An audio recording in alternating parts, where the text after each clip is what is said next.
Dahil sa request nyo na i-unboxing natin ang kabaong na to, tara, sabay-sabay nating tingnan kung may laman pa ba to.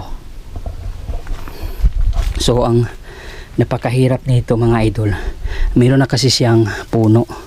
So paano natin siya buksan para makita? So siguro pwede naman siguro dito, no?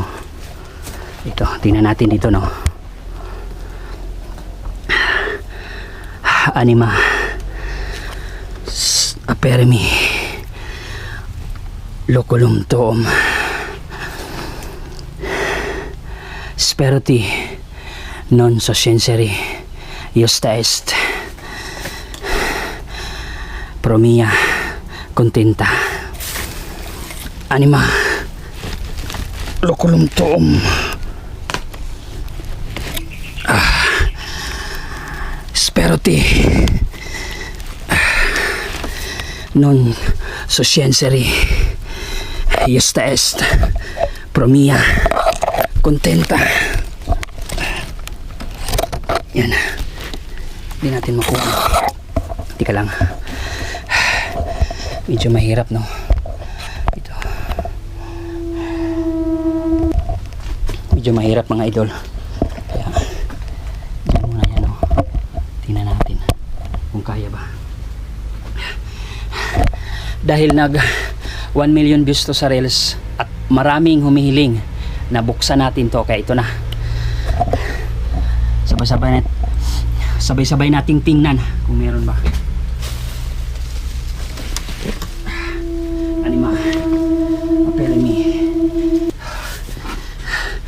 Nakakatakot kasi ang bigat.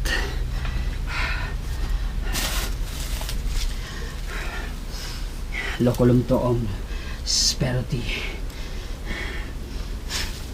Iba yung amoy mga idol.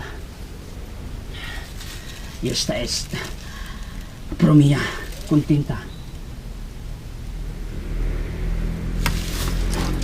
Parang may tao, bilisan na natin.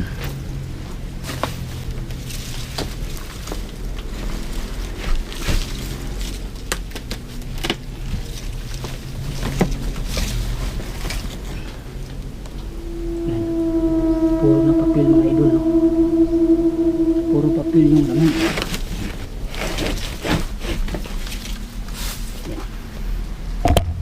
Ito na, no? Kung makikita nyo dyan,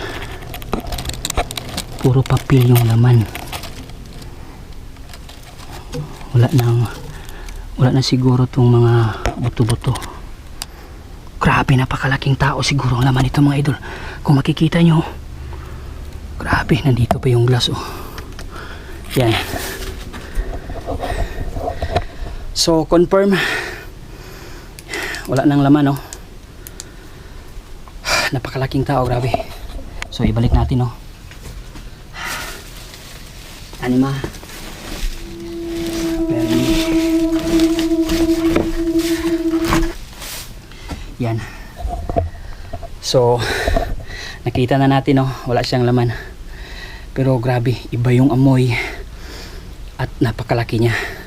Iba siya sa mga kabaong na nakita natin na medyo katamtaman lang yung laki. Ito siguro napakalaking tao nito. Kaya tara, salamat sa mga nanonood, no? Gusto ko lang ipaalam sa inyo na yung ads on Reels natin, kahit umabot pa ng 1 million views yan or 2 million views, wala tayong kita kasi hindi tayo monetize sa ads on Reels. Kaya pasensya na, no, sa mga humihingi ng tulong dyan. Wala tayong maibigay as of now. Kaya sana, hoping tayo na sa susunod na taon ay mamonetize itong ads on Reels natin. Kaya salamat sa mga nanonood dyan mga idol. Na-wish na natin yung gusto nyo na i-unboxing yung kabaong. Meron pa tayong isang kabaong na pupuntahan dito. Tingnan natin kung may laman ba.